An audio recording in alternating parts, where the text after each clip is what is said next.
UFC Fight Night Adesanya Pyfer is going down this weekend, and I want to go ahead and give my predictions on the full card, starting from the prelims all the way to the top. And this one is kind of unfortunate for me because I'm like from the Pacific Northwest. This is right around the corner, and I would have liked to have gone, but whatever. We're gonna go ahead and go through the fights. It's not like the most stacked card ever, so whatever. Alexia Thainara versus Bruna, Brazil. So this year, I have Bruna Brazil coming back a little too quick from her last loss, and in the end, though, I feel like she's pretty inconsistent. Where Alexia Thainara, she's got a pretty good start to her UFC career. She's 13-1, which you don't see that too often, right? A very good record, but yeah, she's beaten Luke Bunmi and McCann, which Luke Bunmi is pretty good. That's a pretty good win because she's a pretty good stand-up fighter, and she won by unanimous decision. She did beat McCann as well before she left the UFC, so that was a good one as a submission. But yeah, I'm gonna go with Alexia Thainara. I do have it going as a decision win for her. But yeah, Ricky Simone, Adrian Yanez. Now this one's kind of like crazy to see because it's like, man, a few years ago I was big on Yanez, and it's like I would have said probably Yanez over Simone, but Ricky Simone, he's pretty damn good. He's lost a couple. He's not very consistent, but the thing is, it's like he's one of those where if you're not good enough, he will scrap it out. And I mean, we saw it recently from one of the brothers, Basharat brothers, getting knocked out cold. He also beat Smotherman, but lost to Barcelos, which again, that's not even a bad loss at this point in time. So I'm pretty confident in Ricky Simone actually winning and probably getting it done in the second round. Yanez is susceptible to a few things like leg kicks. He got finished that way.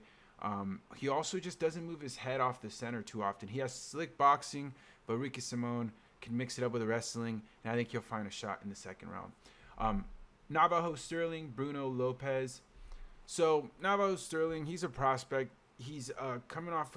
I think he's won all his matchups so far. Yeah, he's like 8-0.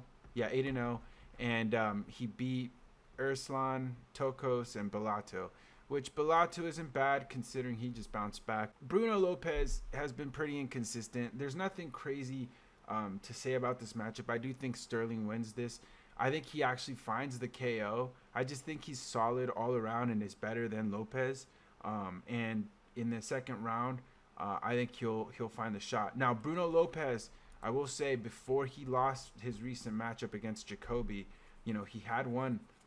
He had been on a streak, and he won by unanimous decision against Gadziasulov. Point is, I just think Stirling is a good MMA fighter. He does have the stand-up, and I think he'll find a shot and get a finish, which would then, again, put him in the right trajectory to maybe move up the rankings. But yeah, we'll go with Navajo Stirling. Casey O'Neill, Gabriella Fernandes. So I haven't seen Casey O'Neill's name in a while, but O'Neill, from what I remember, good at mixing it up, has good grappling. I think with Gabriella Fernandes being more active and just overall being pretty good in her fight, she has not lost, I don't think, in the UFC. So she's going to come in, and I think she'll actually win the fight. I don't think it's going to be like a finish, although Fernandes can get the submission, but I think it will get to the decision. And I think O'Neill might just be a little rusty, so we'll go with Fernandes. Marcin Tybura versus Tyrell Fortune.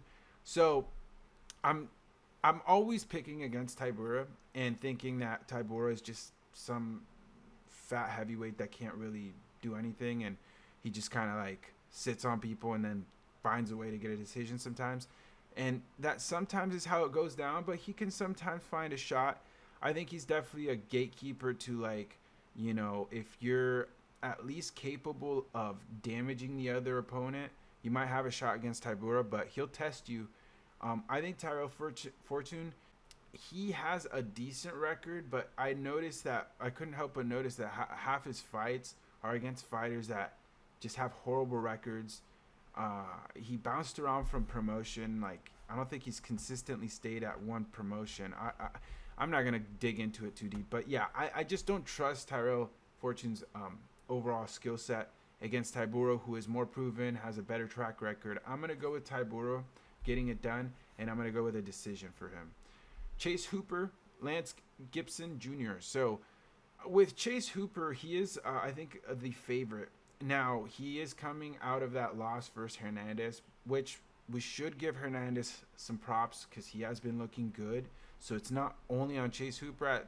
At this point, Fernandes might just be on a bit of his peak has finally been reached. And so I think Chase Hooper ran into a pretty good Fernandes. And at this point, Lance Gibson, man, the way he fought against Green, like, maybe Green is just that good, but I just don't think he's going to be able to get it done. With Chase Hooper bouncing back, I don't think it's that Hooper is bad. I think that loss versus Fernandes is actually a better loss than Gibson's to Green. Although Green is always finding ways sometimes against opponents you don't completely think you'll win. But Chase Hooper, I have a bit more faith in. He has the grappling and then also the submission game. Lance Gibson is bigger and probably holds the strength and power advantage, but I'm going to trust with Hooper bouncing back. And I'm going to go with a second-round submission. Now, Ignacio Bahamondes and Tofiq Musayev. So this wasn't really difficult for me to kind of decide on. Ignacio, although his record isn't the greatest, he's got a lot of good experience in the UFC against the best. And I think at this point, yes, he's coming back from a loss to Fiziev. But Fiziev, as we all know, is good. He only loses to the best. And I think with that, Bahamondes is going to take out Musayev, who is smaller, didn't look impressive at all against our GOAT, Orobai.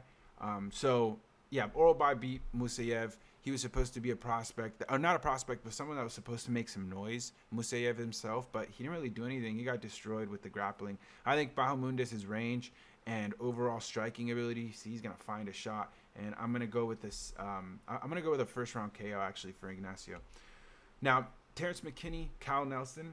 This one is going to be exciting, of a really good fight to start off. I mean, with McKinney, you know, he's always in those slugfest type fights from the first round. So he either gets KO'd and turns himself into a highlight, or he gets an impressive like KO. And I think Nelson, I don't know, I just see it in him being one of the ones that he finds the kill shot on. I don't know what it is. I think Nelson's just, he's good. He's actually also a scrappy fighter, but I just think McKinney is going to drop him and get a TKO win with some ground and pound in the first round. Mansur Abdul-Malik and Yousri Belgaroui.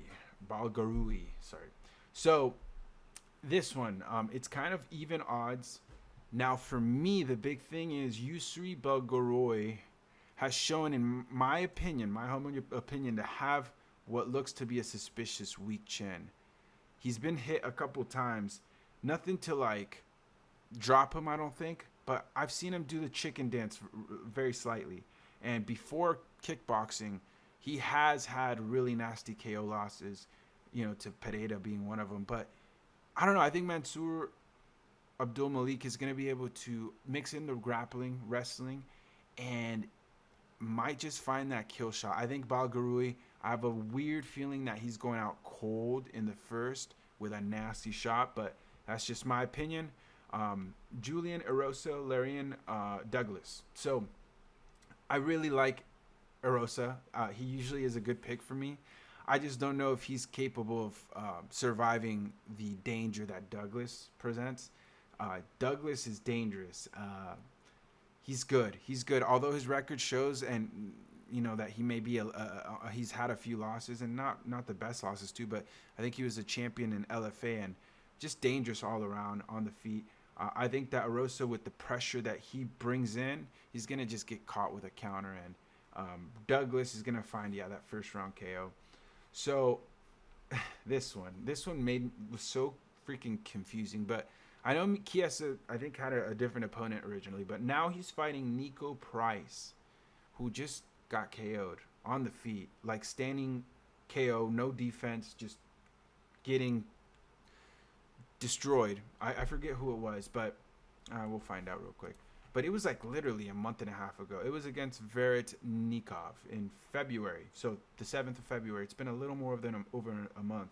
And before that, he had lost in June, back in 2025, but to Smith by submission. So he's just getting beat. And Michael Chiesa is on a 3-fight win streak. You'd think, whoa, man, he's just getting his 4th win in there, and he's on a title reign? No, we're talking about a win streak that consists of fighters' names like Tony Ferguson, Griffin, who isn't the worst, but just I don't really give that too much, and then McGee. So now he's gonna go ahead and take on Niko Price, who I think he is going to submit in like the 2nd round. I could see him submitting him, and that would be 4 fights in a row. Are we really gonna see a championship fight with Chiesa involved? That'd be crazy. But all right, Alexia Grasso, Macy Barber. A lot of people I've seen online are going with Barber, and I think she's the favorite. I don't know why. I just feel like, yes, she's a good grappler. She's improved since their first fight because this is a rematch. But I just think Grasso has her number, and I think with Barber's wrestling and grappling that she presents, it's not to the level of danger of Shevchenko, or maybe it's the IQ, or maybe just Grasso is able to handle it better with Barber. But I do think that Grasso is going to be able to counter the wrestling, the grappling. I think that Shevchenko is just good like that and was able to out-wrestle her. I think that we see Grasso scrap it out and keep it on the feet where she does have the advantage, and I do think she has slicker boxing, so she's going to win those rounds and I think get a decision. And so lastly, Israel Adesanya versus Joe Pyfer. So for this fight, man, I think I'm going to also side with, well, he is a favorite. Adesanya is a favorite, but I think a lot of people, most people are really iffy about it because, you know, we've seen him lose. But I think the context behind it matters, and he's fought like once a year. This is his first fight in a little over a year, and before that he had taken about 11 months off. So these fights have been a bit, you know, apart from one another, and I just think that they're not the worst losses considering he was doing pretty decent with Imavov. He was also doing very good with Dricus. People thought he was winning the fight, and then before that was, who was it? I'm already forgetting. Oh yeah, Strickland, where he did get destroyed. But we're always gonna look at that one a little off because I think Adesanya, his peak with maybe not underestimating his opponent, might have done a bit better. But I don't know. You never know. But still, he's not looking too great, but I think context matter, and I think actually Adesanya gets this done in a KO fashion. I think Pyfer's decent, but he's just, man, he lost to Hermanson. Yes, there was grappling and wrestling involved, but I mean, just Pyfer, to me, couldn't take out Gastelum. He has been able to take out the rest, but I think Adesanya is fast enough to avoid those shots. Now, that's where I am nervous because Adesanya has, like, if you look at his overall career from, like, maybe a few years ago to now, he makes small mistakes that I think he gets caught in moments where he is doing good. It's just, you know, he makes a lapse of judgment, doesn't keep his hands up, tries to RFR him, and yeah, he gets caught, or just outright he's not the best. I don't think he's the best at middleweight, but I think he's better, good enough to beat Pyfer, and I think he gets it done like KO round 3. So yeah, that's my picks. Let me know who you think and who you're picking. Peace.